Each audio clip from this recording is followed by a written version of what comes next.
It's not every day where you see a team that was one game away from winning the championship, a team that had one of the most unlikely playoff runs in recent memory, a team that had one of the best offenses in NBA history. It's not every day you see a team like that. Just days after playing in Game 7 of the NBA Finals, let one of their core players, their starting center, walk in free agency for nothing in return.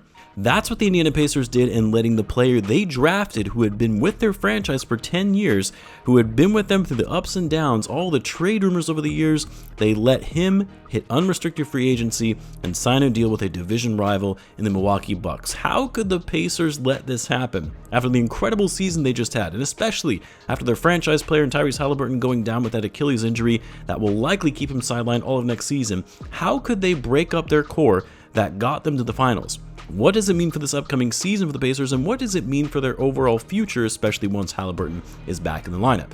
Be sure to subscribe if you like this type of content to help us get to 100,000 subscribers. I would very much appreciate it. Now, heading into this offseason, forget that actually, even during the finals, the media had been reporting that the Pacers and Myles Turner were working towards a long-term contract extension, who was their biggest free agent going into the summer. And it seemed obvious, right? Turner, who had been a Pacer for life, was key to their success in both the regular season and the playoffs, and of course still a young player in his prime. There would be no scenario in which they would move Turner or let him walk at this stage in his career and at the stage of where the Pacers are in their given timeline.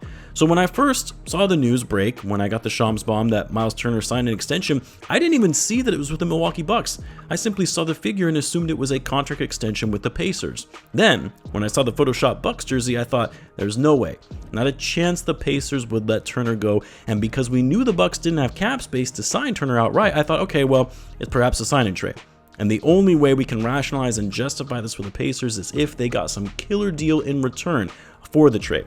Like, that was the only possible way you could explain why this would happen. But then we got the even bigger Shams bomb that the Bucks were waiving Damian Lillard, waiving and stretching his contract, $113 million of dead money on their books, but doing this to pave the way and make room for Myles Turner.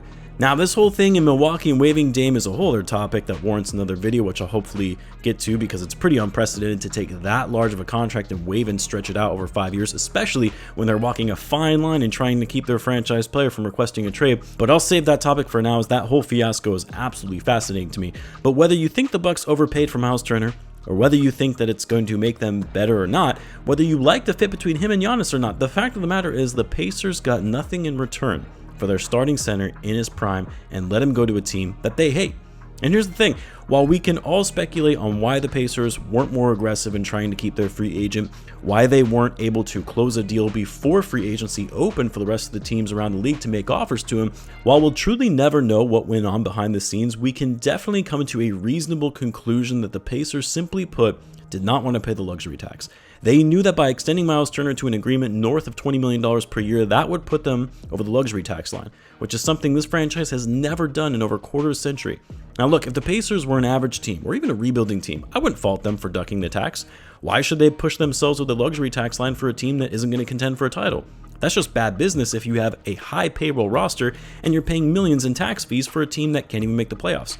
But the Pacers just went to the NBA Finals. They were one game away from winning the championship, for crying out loud. For a contending team that does in fact have a longer window than most, you pay the luxury tax. Hell, there are teams that are over the tax aprons who haven't shown the same level of success as the Pacers have. Like, we're not even talking about the Pacers ducking the second apron, which is understandable. We're talking about the luxury tax threshold. Now, yes, I know Haliburton going down and being out for the next season likely played a huge part in all of this, because the Pacers front office, they know that next season is going to be somewhat of a gap year with no Haliburton. But given Haliburton's age, Myles Turner's age as well, and still having Siakam under contract, still having the depth of their young guys coming off the bench, they should have known they would be right back in the thick of it the following season and can eat the luxury tax bill for 1 year while they aren't contending. Although I still maintain the Pacers would be a decent team, especially in the East, even without Haliburton for the season. But regardless, the Pacers said, nah, we're not going to put ourselves in the tax. They likely lowballed Myles Turner, and Turner said, all right, I'll go and get a contract elsewhere. And to me, what makes this worse is that now you run the risk of this whole thing blowing up in your faces, because how is Pascal Siakam going to feel when he's coming back to a team at age 31, a player they traded 3 first-round picks to get, by the way? How is he going to feel coming back to this team with no Haliburton and Myles Turner? He knows his window to win another championship is closing. Is he going to want to stay in Indiana long term? Or does he start to explore other options and request a trade from the team? How does Halliburton feel about all this? A team that had bonded, built an identity, a well-oiled offensive system that even the best defensive team in the league struggled to play against. Can't imagine he's too happy about the Pacers not only letting their lob threat and rim protector go, but not even getting anything in return for him. How is that supposed to inspire confidence in your franchise player, your young superstar that you're basically just too cheap to keep your team intact? If I'm Halliburton, that's a big red flag, and I would need to seriously consider whether I want to be with this franchise long term. And I'm sure some will say, well, this isn't that big of a deal, right? It's Myles Turner, he's not an all-star, he was a role player for the team, and whatever, by not re-signing him, well, we'll still have the cap space to find a replacement to get him. No, they don't have the cap space actually. It's not like letting Turner walk that just now frees up the $20 million on the books that they were paying him. They're already an over-the-cap team.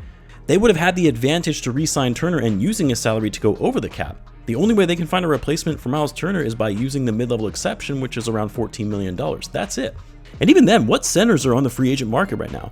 Do they think DeAndre Ayton is going to be an upgrade? Absolutely not. That's a downgrade to their rotation. Al Horford is likely going to sign with the Warriors, not that that would be an upgrade either, but still not a player that's going to go to the Pacers. Mo Wagner, if he doesn't re-sign with the Magic anyway. Like, what centers are out there that they can meaningfully replace, meaningful upgrades to replace Myles Turner with? Even in a trade, which would have its own limitations since the Pacers are trying to deduct the tax, they're not going to be able to trade for a player where they have to take in more salary than they're sending out since it'll put them over the tax. Vucevic, that doesn't improve their roster, especially at his age. Maybe they could make a play for Nick Claxton, but again, I don't think that's an upgrade over Myles Turner. And also the same situation. His contract would likely put them over the tax. Like, say what you will about Myles Turner, but this is going to have a bigger impact and further ramifications for the future of this franchise going forward. A move like this, where it coincides with the timing of Halliburton's injury, likely closed the Pacers' window of winning a championship just when it opened for the first time in over 2 decades. Maybe I'm blowing this whole thing out of proportion, but I actually feel for Pacers fans who had to go through the heartbreak of losing their star player in Game 7 of the finals to now, this being their owner too cheap to truly keep contending for a title. Let me know what you guys think though, let me know in the comments, and as always, be sure to subscribe. I'll see you in the next one.